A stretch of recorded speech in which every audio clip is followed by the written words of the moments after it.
தேங்காய் அரைச்சி அந்த மிக்சிலே போட்டு அரைச்சிடுங்க. இஞ்சி குழம்பு.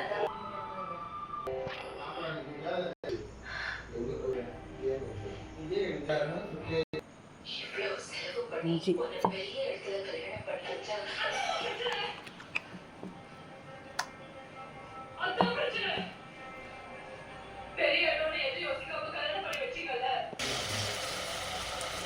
கொஞ்சம் உருளைக்கிழங்கு போட்டுனா நல்லா இருக்குங்க.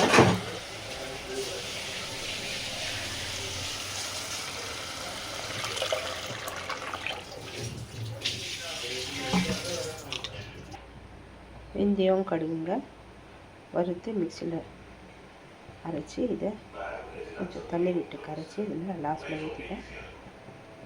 நல்லா இருக்கும். அதுதான் இஞ்சி குழம்புங்க.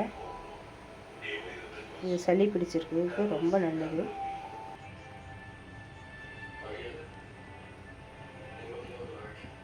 கடைசியில் இறக்கும்போது எப்பவுமே எந்த இதை ஒரே ஒரு கரண்டி எண்ணெய் விட்டிங்கன்னா ரொம்ப நல்லாயிருக்கும். இந்த வீடியோ உங்களுக்கு பிடிச்சிருந்தா லைக் பண்ணுங்கள், ஷேர் பண்ணுங்கள், கமெண்ட் பண்ணுங்கள். கணேஷ் ஃபுட் ப்ராடக்ட்டுங்க.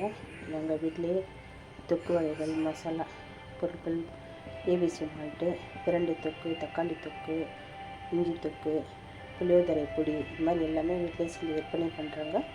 வேணுன்றவங்க கால் பண்ணுங்கள். Ganesh food product 72999019. வணக்கம். இந்த வீடியோ உங்களுக்கு பிடிச்சிருந்தா லைக் பண்ணுங்கள், ஷேர் பண்ணுங்கள், கமெண்ட் பண்ணுங்கள். நெக்ஸ்ட்டு ஒரு வீடியோவில் பார்க்கலாம்.